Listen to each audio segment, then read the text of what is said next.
Hola, bienvenidos a la asignatura Teoría Crítica de los Derechos Humanos desde una perspectiva latinoamericana.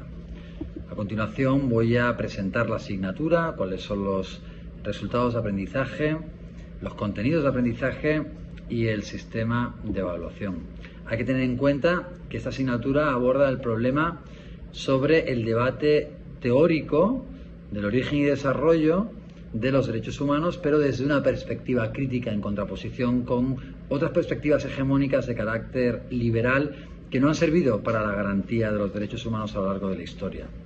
Nosotros además tomaremos como referencia los procesos históricos, las luchas sociales en el contexto latinoamericano y sobre todo también en el contexto del nuevo constitucionalismo latinoamericano. Estudiaremos, por tanto, principalmente cuáles han sido los rompimientos de los paradigmas que plantea este nuevo constitucionalismo latinoamericano, desde los nuevos procesos y procedimientos democráticos, en especial lo que fueron las asambleas constituyentes en el Ecuador, en Bolivia, en Venezuela, que han sido un poco la punta de lanza de ese nuevo constitucionalismo latinoamericano,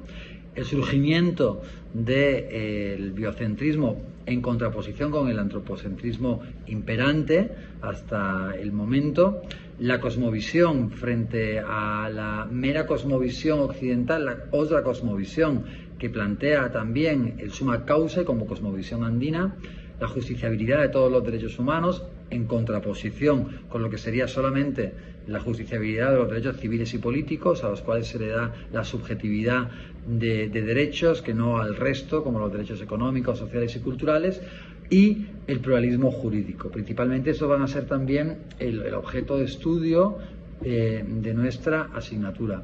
La idea es que ustedes, estudiantes, pues conozcan las diferentes corrientes críticas en materia de derechos humanos, teniendo ese enfoque crítico orientado también al litigio estratégico para la transformación social, tener también en cuenta cuál es el marco concreto del constitucionalismo latinoamericano y el marco concreto del propio Ecuador, y analizar también cuál es la importancia de las actividades que deben desarrollar los operadores jurídicos, ¿no? Y cuál esta maestría pues va a tener también una vocación no solamente de carácter teórico, sino también práctica, y por lo tanto la idea es que ustedes sean capaces de aplicar los conceptos y principios por medio de análisis de casos que también vamos a realizar en el desarrollo de esta asignatura. Y de esa manera que tengan la capacidad como para valorar de manera crítica esa ruptura de paradigmas que ocurre con el surgimiento del nuevo constitucionalismo latinoamericano, y que ustedes lo conviertan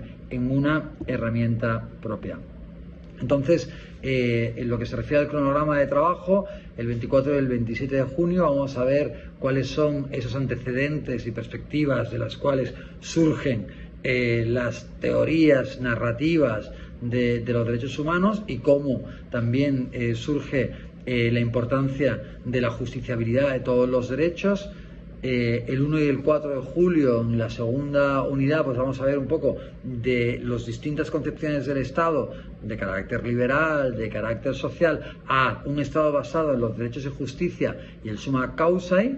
El 8 y el 11 de junio iríamos a la tercera unidad, ya centrándonos concretamente en los distintos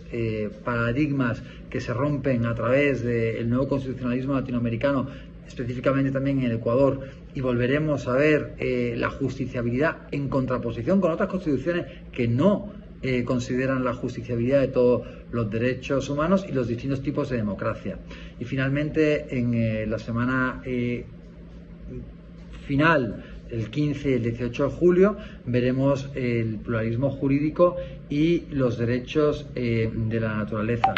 Ustedes deben de tener en cuenta también que el sistema de evaluación de esta asignatura se basa en la docencia, a la cual se da un 40% del peso, prácticas de aplicación que llevaremos a cabo a través de una práctica que tendrá un peso de un 15%, un trabajo autónomo que también tiene un 15% de la nota y un examen final que será del 30%, ¿no? Estas cuatro categorías pues al final